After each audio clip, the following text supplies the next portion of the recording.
In this video, we are going to go over where to actually buy your free houses and what's the best locations for these free houses. You can own up to 3 houses in New World, plus you can set an inn. So what I would recommend, in my opinion, is to actually have a house in Winchport, Brightwood and Ebbingscale. There's a few reasons why I chose to have my house in Winchport, Ebbingscale and Brightwood, and of course have my inn in Shattered Mountain. I've played this game since alpha. Now that I have an understanding of all the farming routes and where to get resources and actually make some money with my houses, this is the locations I chose. I chose Winchport because it's an all-round good town and has lots of good crafting stations. Plus, with your house you can utilize the town buffs, which would be your armoring buff, weaponsmithing buff, arcanist buff and so forth. So Winchport is a good starting town to invest in. This is where you will buy your first house and have your most expensive house in Winchport, since all of your crafting resource will most likely be in Winchport. I also chose Winchport because Winchport is right next to Reekwater.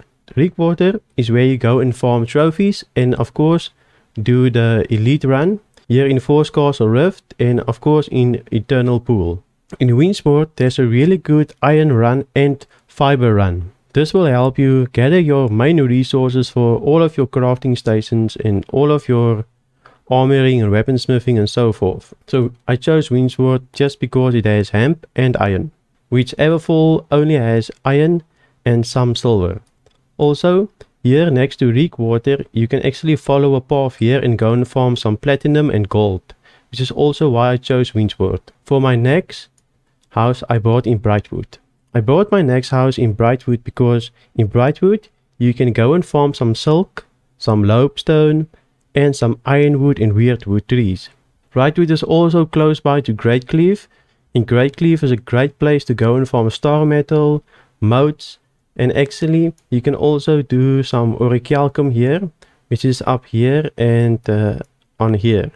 So Greatcleave is the place where I go to if I want to farm star metal, gold ore, platinum and orichalcum. Brightwood is also one of the best places if you want to farm wire fiber and silk all together in just one run. My next location is Ebbingscale Reach. I chose Ebbingscale Reach because you can go and craft your gypsum orbs at Ebbingscale Reach. It's an endgame zone and it has an elite zone where you can go and farm chests. Ebbingscale is also my daily trophy run, plus you can farm ironwood here, iron hide and all of those rare resources. So you can actually in one run go and farm ironwood, iron hide, orichalcum and some wire fiber with trophies. This is all in one route and you actually just follow this route here up here until you farm all of your trophies and resources. I also chose Ebbingscale Reach because when you gain territory standing you can increase your gathering speed plus your gathering efficiency. So this is why I chose it. So I actually go and farm orichalcum here if I need lots of orichalcum, which you can go and farm in this little spot right here and just run in circles.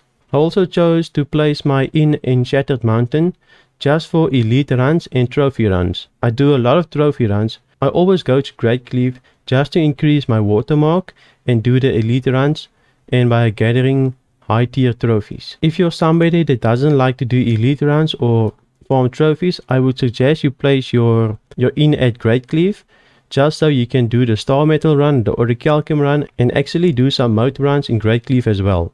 If you want to see all of my farming routes, let me know in the comments. I will do a video on it on my Winchport run, Ebbingscale Reach run, Brightwood run and of course my Greatcleave run. If you've liked this video, consider subscribing. I post new World videos every week.